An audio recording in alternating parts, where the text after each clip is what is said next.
Bonjour à tous. Good day. Buenos dias. On va vous demander de prendre place. Nous allons commencer dans les prochaines secondes. Merci.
Alors, bonjour à tous.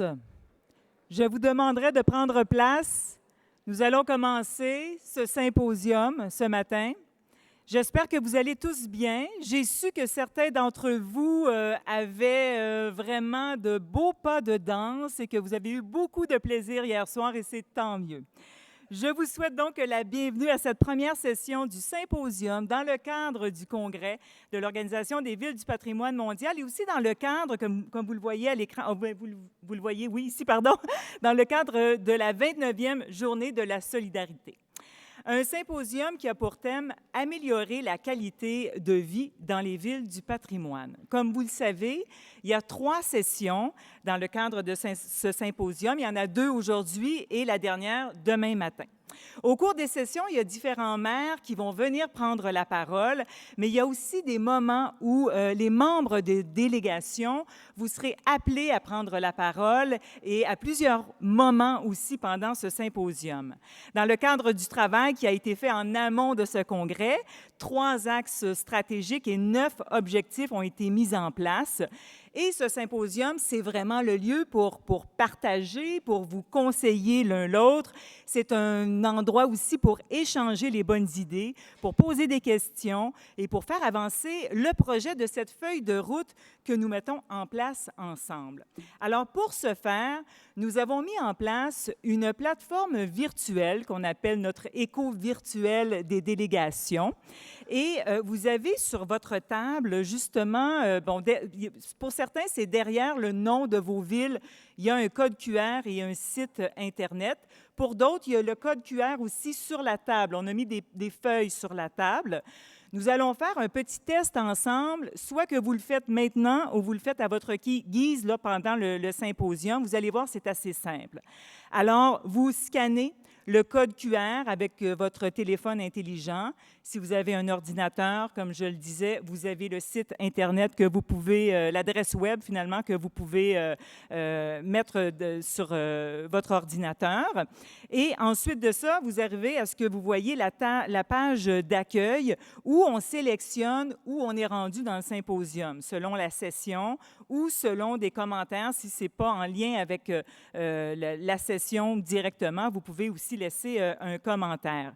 Et vous pouvez aussi choisir la langue dans laquelle s'affichera le formulaire. C'est en haut à droite de la page, comme vous le voyez.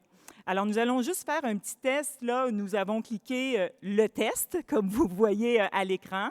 Vous arrivez en bas, vous choisissez votre type de participation et vous choisissez votre ville aussi. Et donc, on continue, vous avez les commentaires que vous pouvez faire et vous cliquez « Soumettre » et vous arrivez à cette page-ci. Vous pouvez remplir le nombre de fois que vous voulez. Vous avez plusieurs commentaires durant ce symposium. Vous pouvez faire plein de commentaires et vos premières informations sont gardées. Alors, vous n'avez pas à remettre le nom de la ville et quel membre vous êtes et votre identification finalement, mais vous allez faire des commentaires. Nous allons juste le remplir à nouveau pour ce matin. Nous sommes dans la session 1, alors nous cliquons par exemple la session 1 et lorsqu'on descend, vous allez voir les 3 axes qui seront discutés ce matin. Alors vous pouvez par exemple, si votre commentaire a un lien avec un axe en particulier, vous cliquez cet axe-là et vous faites votre commentaire par la suite. Ça fera en sorte que, et je le dirai un peu plus tard, vous avez la possibilité de parler ici dans la salle. Par contre, s'il manque de temps, si vous voulez ajouter quelque chose à un commentaire de quelqu'un d'autre, vous avez toujours la possibilité de venir sur cette plateforme-là. Tout ce qui sera écrit sera gardé. Ce sera du contenu pour pouvoir avancer pour la suite des choses. Alors, ce n'est pas nécessairement juste pour la session de ce matin, mais c'est vraiment pour la suite du travail qui sera effectué. Donc, ça deviendra vraiment une base de données très, très intéressante pour tous et chacun. Alors, j'espère que c'est clair. Je l'ai fait rapidement, mais je pense, si vous avez des questions, n'hésitez pas, mais vraiment, en scannant le code QR, vous allez rapidement arriver à cette plateforme assez facile. Je le disais tantôt, vous avez peut-être remarqué qu'il y a des micros installés dans la salle. Il y en a 3. Il y a 3 lutrins transparents avec des micros. Ce sera possible pour vous de prendre la parole pour les membres des délégations. On va vous donner le temps, évidemment.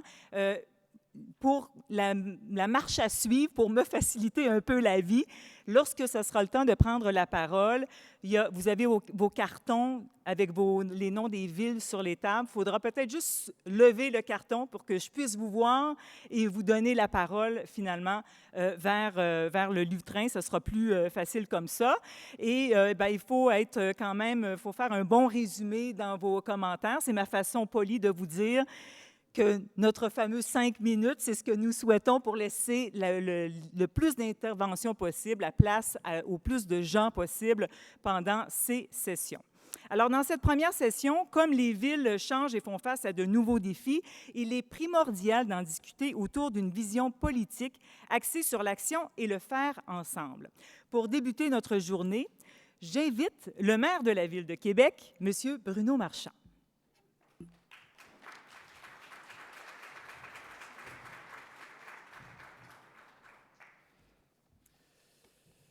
Labas ratos. Annyeonghaseyo. Hola. Chers amis, nous avons devant nous un superbe agenda.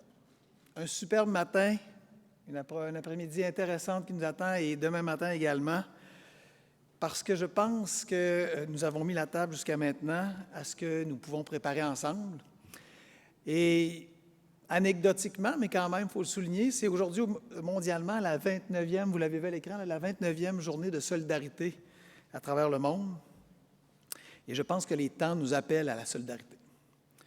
Alors, vous n'apprendrez rien si je vous dis que le statu quo actuel ne nous amène pas les solutions que nous avons besoin pour envisager la suite. On en a déjà largement discuté.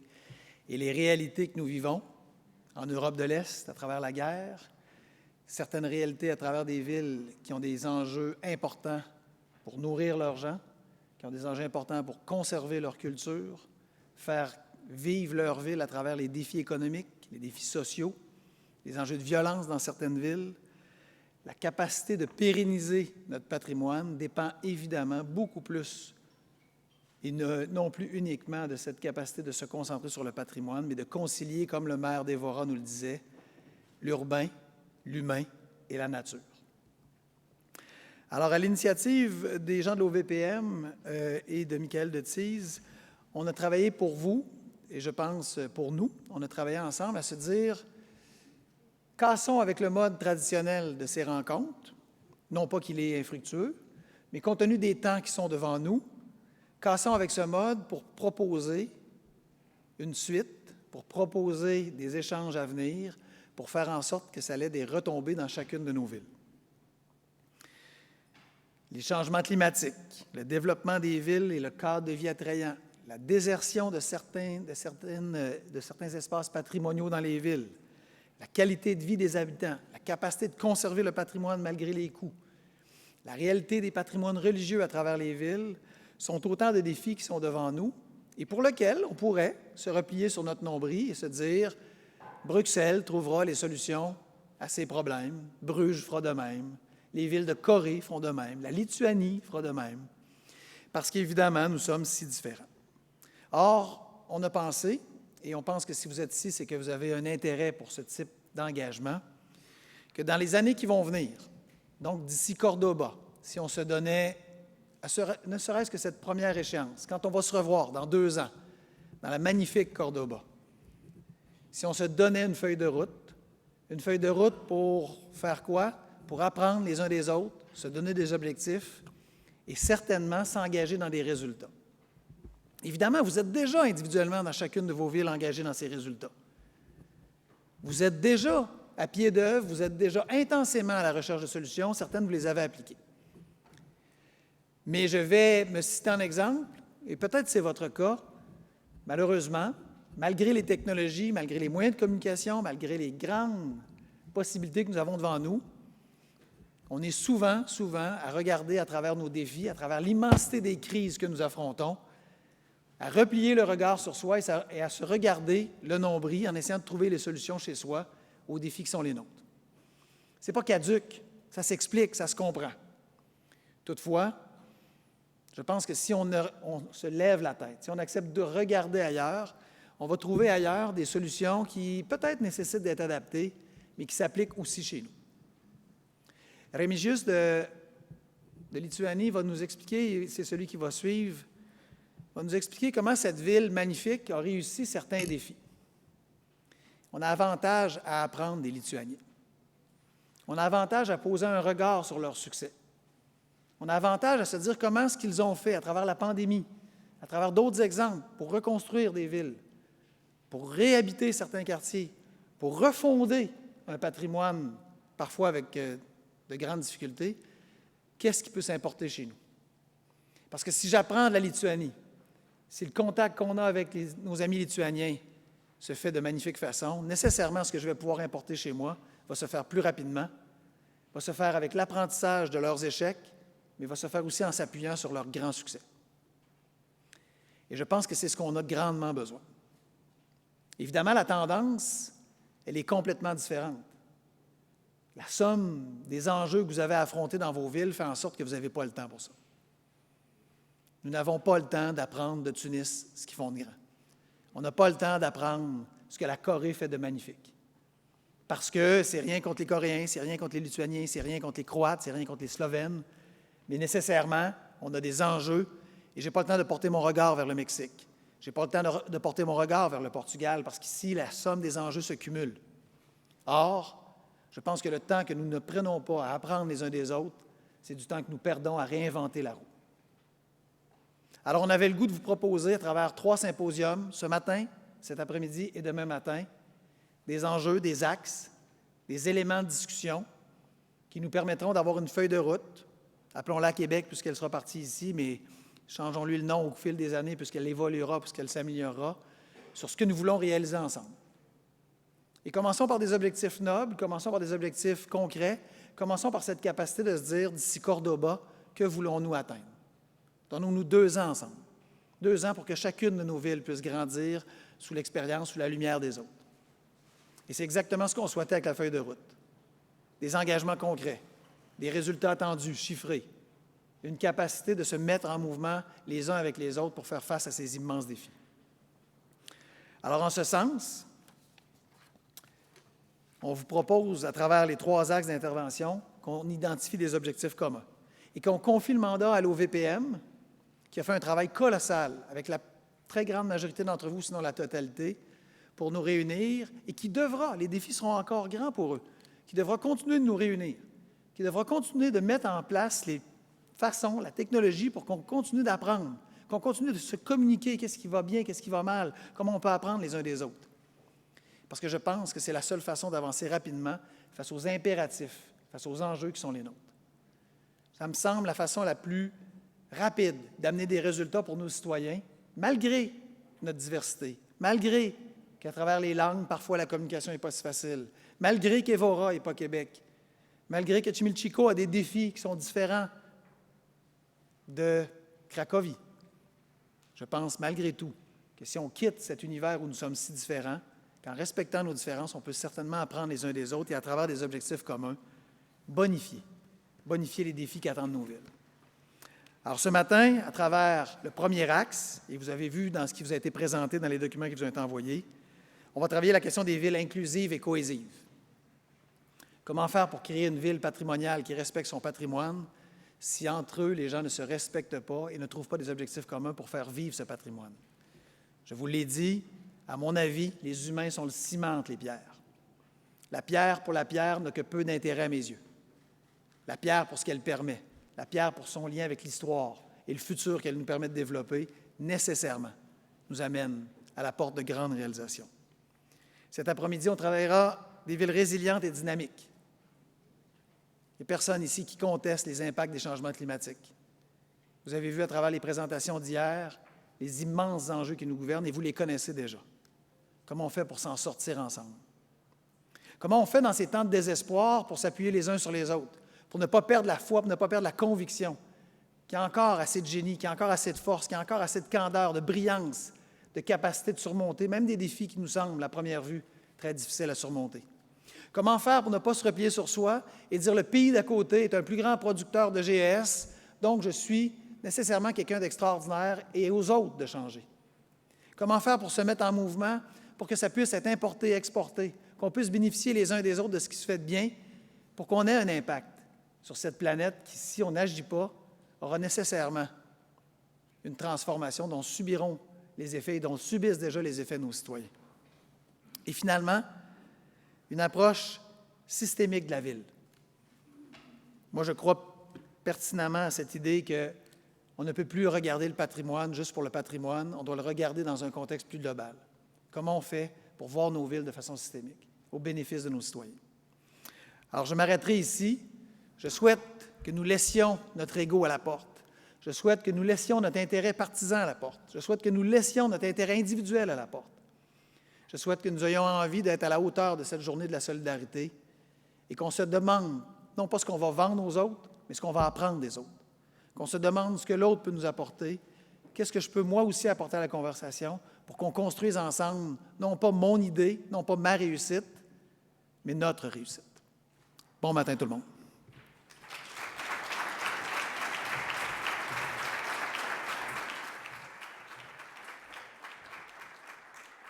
Merci beaucoup, M. Marchand.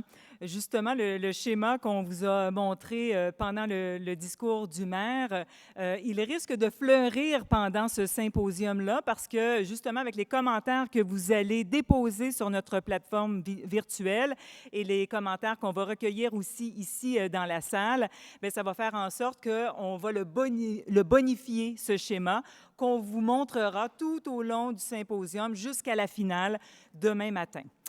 Dans cette première session, il est question de mettre en lumière et de discuter des 3 axes stratégiques du symposium, comme vous le savez et comme vous les voyez à l'écran. Alors, pour parler de ce premier axe stratégique, des villes inclusives et cohésives, inspirées par leur identité et leur diversité culturelle, j'invite le maire de Vilnius, je savais que j'allais me tromper. Je me suis pratiquée, je vous le jure, puis je me trompe devant tout le monde. Je suis désolée. Remigius Chimasius.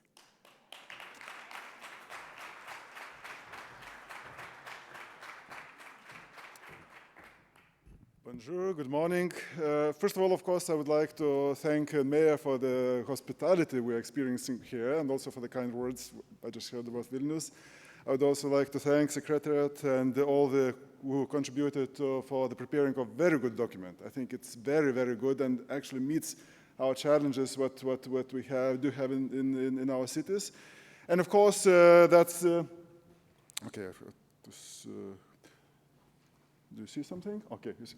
But of course, we do have practical issues every day, and I will focus not so much about the document as such, because I had already the chance to tell this, but about how to implement things, and we will share our experience. Maybe this could be fruitful to you. But before, this is a romantic photo of Vilnius and Vilnius heritage. But no, we are celebrating 700 years next year. We have all the layers of heritage, actually starting from 700 years and ending with today. This brings challenges and opportunities, and this is very important because the tension between new and old is always the case. And what is important, what is not important, that's a very important thing. And I think it's very important to understand what's the philosophy behind it. We have international documents, we have everything, but still. And to my opinion, all of us, we have a great heritage because our cities were prospering at a certain period.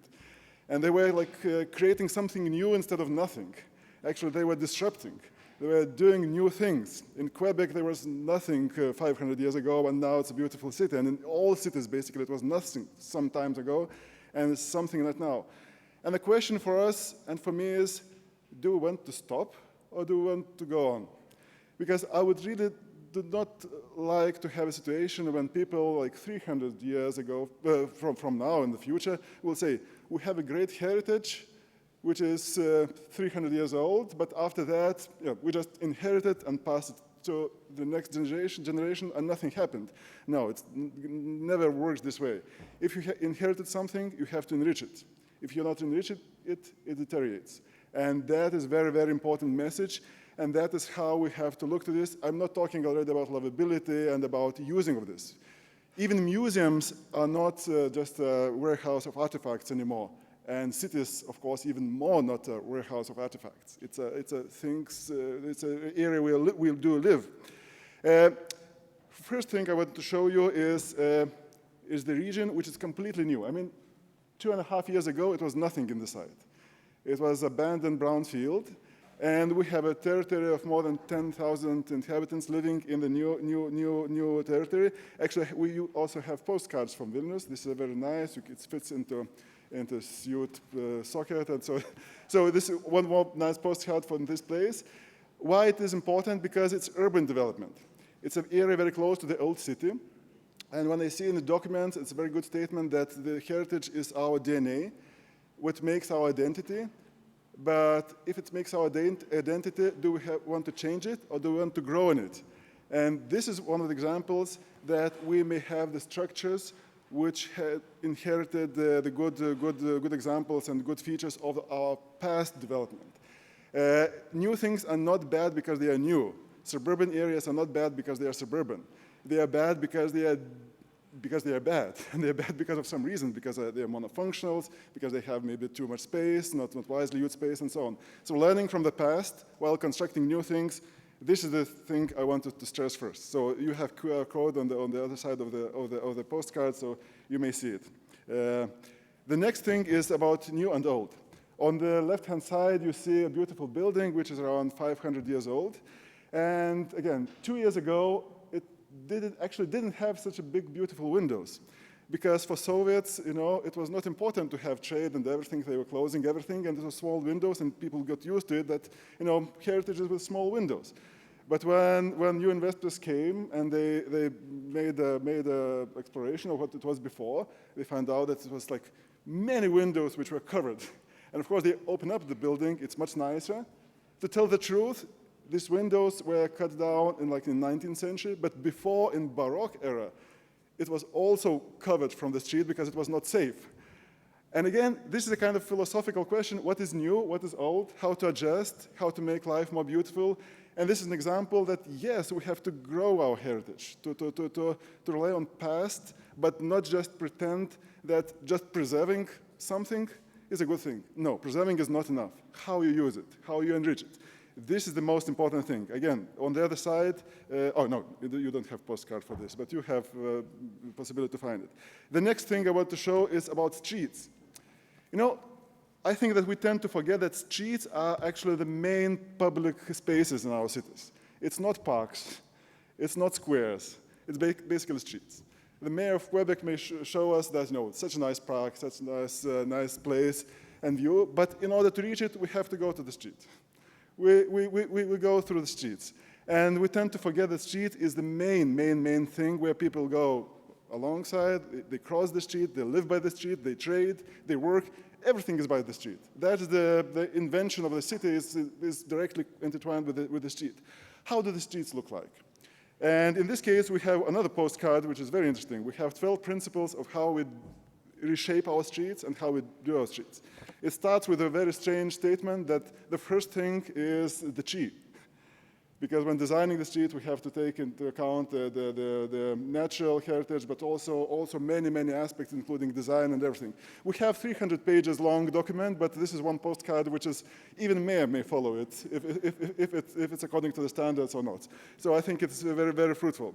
This is before and after. It's a street very close to municipality. It's actually not the old city, but the area close to Old City, and you may see what's the difference of the street, what's a different atmosphere. It actually even doesn't meet all the standards we have.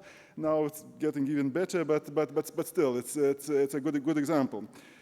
Next point is, okay, I'm not showing this because it's my picture on the after side, and actually, again, this is not the most beautiful part of Vilnius. We have much more, as you saw from the first picture. But this is our municipality. We live in a 20-store building. My cabinet is on 19th floor. But when we decided that we have to reshape our city, of course, architecture is a very important thing. Architecture and how you treat it. Again, the one before last postcard is our 10 architectural principles. What do we require from private developers and what more we require from ourselves. And this is, what you see is our municipality building ground floor. You know, connection of the ground floor to the street is actually what makes our cities live or not live. Because if you close up ground floor, it's dead. And in this case, on the left-hand side, you see how even 2 years ago, municipality looked like. I mean, it's boring, not inviting, with no greenery, and so on and so on.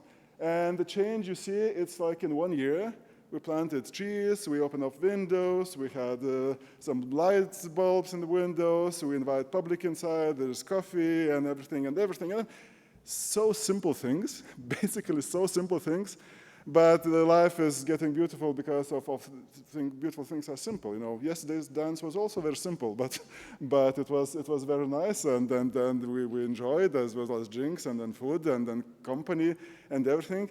And it reminds us of very simple things. You know, today we sit in this hall, which is much comfortable than yesterday's. We see it by the table. It reminds us also that, you know, the more space, it doesn't necessarily mean that it's better. As for bigger building, it doesn't mean it's better. As a wider street doesn't mean it's better. And the bigger park, it doesn't mean it's better. The quality, how? What is the essence? This is the most important thing. So I think I'm really proud about these postcards because, you know, I'm mayor for 7.5 years. I know how I tried during my first term to make things better. I failed several times to reach something similar like this. Now it's clear. I don't ask my chief architect, is the new building good or bad? I'm asking, does it meet the standards or not? Does the street meet the standards or not? If somebody is complaining, okay, let's discuss about our principles where we are targeting to. And I think this is a very important thing to understand. Actually, we have one more postcard, which is not so clear maybe because lots of trees and some strange slogan on the street. Actually, I painted it myself. This is a tiny street leading to Russian embassy in Vilnius. And in 2 weeks after Russia started invasion to Ukraine, we pointed out that Putin, Hague is waiting for you. Hague meaning international tribunal, not like inviting Putin to invade to Netherlands, of course. But again, that's our experience. We are very glad to share this. We are very keen to learn from others because, again, we are similar, we are different, but our challenges are more or less the same. How to make our cities lively, livable, also preserving the heritage and enriching it. Thank you so much.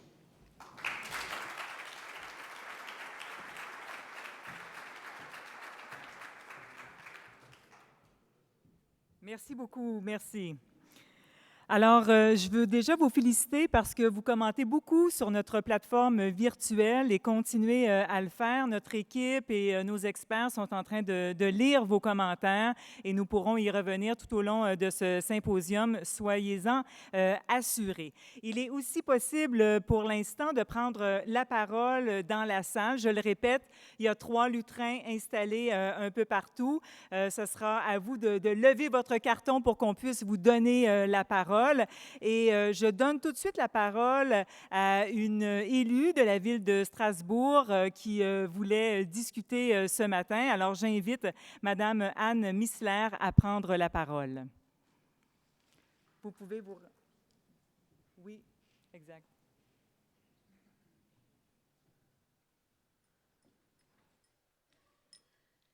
Bonjour à toutes et à tous. Je crois que les deux discours qui viennent d'être, le discours et la présentation qui viennent d'être faites par Québec et Vilnius montrent à quel point effectivement nous avons dans toutes nos villes des enjeux qui sont les mêmes, même si nos histoires ne sont pas du tout les mêmes et que l'antériorité de nos villes ne l'est pas non plus. Nous avons des enjeux communs, mais nous avons aussi des enjeux qui ont des différences en termes sociaux, économiques. Mais s'agissant des questions d'adaptation de nos villes, et en particulier de nos villes anciennes, à l'évolution climatique, la ville de Strasbourg, depuis 2 ans, a, dès son arrivée à la tête de la municipalité, l'équipe actuelle, a pris un arrêté d'urgence climatique qu'elle décline en fait dans l'ensemble des actions de sa politique, dans tous les domaines, de façon transversale, et a ciblé dans un premier temps les écoles, parce que nous nous trouvions avec des écoles avec des cours bitumés, et nous avons décidé de les végétaliser, c'est-à-dire de remettre de la nature au cœur même des écoles, à la fois pour permettre aux enfants, dans l'espace urbain Strasbourg qui est assez resserré, d'avoir un contact quotidien avec les éléments naturels. Et par ailleurs, nous avons aussi une action concomitante de la place genrée dans la ville, c'est-à-dire, et nous avons commencé aussi par les écoles, c'est-à-dire à ne pas réserver les cours d'école, par exemple, au terrain de football pratiqué essentiellement par les garçons, mais plutôt une multiplicité de types d'activités au cœur des écoles. C'est un exemple. Par ailleurs, nous avons décidé, et nous ne sommes pas les seules villes à le faire, à réimplanter toute une série d'arbres, et nous avons planté déjà 2000 arbres depuis que nous sommes arrivés. L'objectif étant, en 2026, d'en planter 10 000 dans l'ensemble de la ville, de façon à permettre des îlots de fraîcheur, puisque, effectivement, la chaleur sur Strasbourg, comme dans d'autres villes, mais Strasbourg est une ville très chaude en été, d'atteindre les 40 degrés, ce n'est plus supportable pour l'ensemble de la population, encore une fois dans un tissu urbain resserré. Voilà quelques petits exemples. Par contre, se pose la question dans nos villes patrimoniales, protégées au titre des monuments historiques, dans les contraintes que nous nous retrouvons avec la réglementation de protection patrimoniale et les nécessités d'adaptation de ce patrimoine pour permettre la vie quotidienne des habitants et le maintien des habitants dans cette ville, dans le cœur de ville patrimoniale. C'est comment faire face aux contraintes, encore une fois, de protection patrimoniale et l'adaptation. Je pense par exemple aux histoires de panneaux solaires. Ce sont toute une série de questions que nous devons essayer de régler. Par ailleurs aussi, comment expliquer à des habitants qui habitent ces cœurs de ville qu'ils ne peuvent pas créer un balcon ou une terrasse sur leur toit, parce que nous sommes dans des secteurs protégés au titre du patrimoine, et notamment dans les périmètres UNESCO. Voilà très rapidement quelques petits exemples, mais nous en avons d'autres à nous nourrir les uns et les autres, comme l'a rappelé tout à l'heure Monsieur le maire de Québec.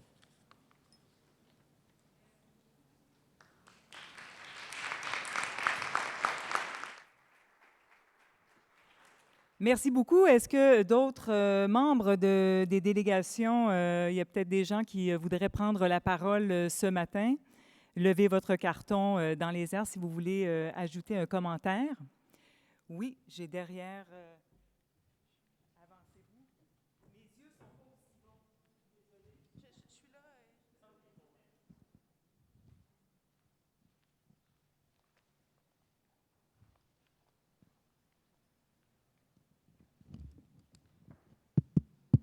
Test. Yeah. Okay. Thank you. My name is Katrini. I'm from Indonesia.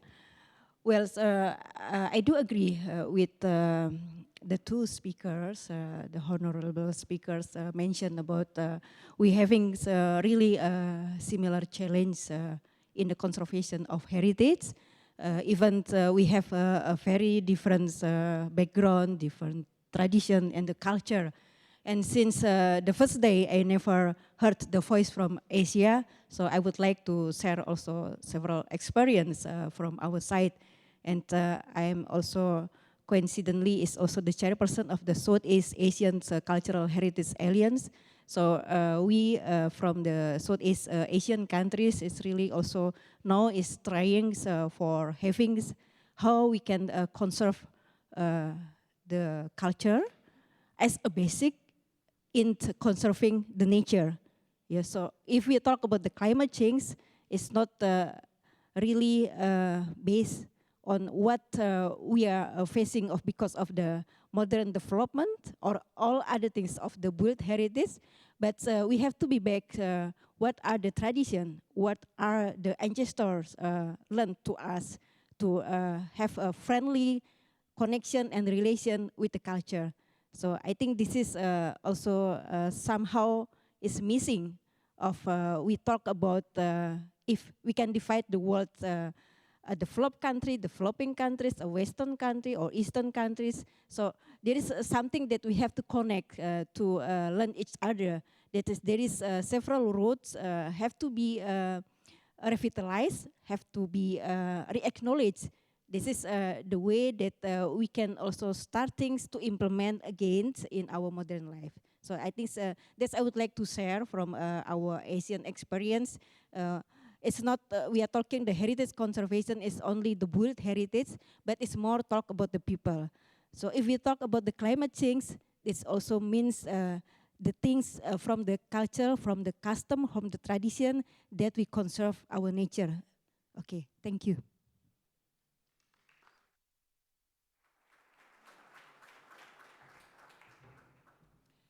Merci beaucoup, merci beaucoup. J'en profite pour nommer quelques commentaires qu'on a reçus sur notre plateforme virtuelle. Je salue la Ville de Mexico. On donne en exemple, en termes de gouvernance, la Ville de Mexico a mis en place une école de participation citoyenne qui fait la promotion des projets qui émanent des citoyens et qui, d'après moi, ne se disputent pas les ressources publiques pour leur mise en œuvre, mais se divisent peut-être les ressources publiques pour leur mise en œuvre. Je salue aussi un commentaire de la ville de Rabat qui pose ces questions qui sont en lien avec ce premier axe stratégique.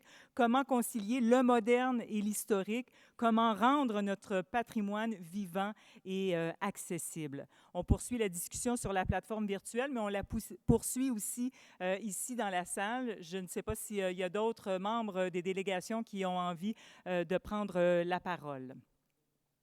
Est-ce que... Ah, il y a un téléphone qui sonne, mais ce n'est pas le mien. Voilà. Aussi, il y a un questionnement d'un délégué de la Ville de Québec que je vais lire. Comment prendre un regard exhaustif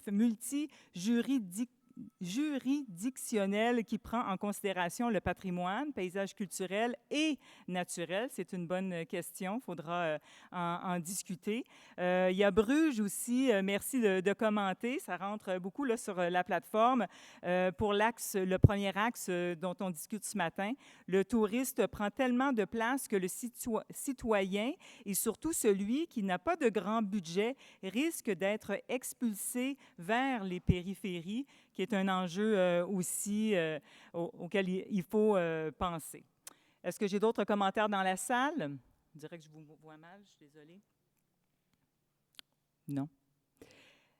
Eh bien, je crois qu'à cette heure-ci, on va vous demander de continuer à commenter sur notre plateforme virtuelle.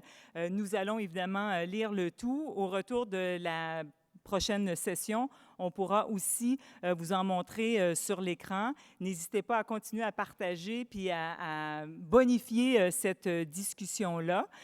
Nous prendrons une courte pause et nous revenons dans 30 minutes.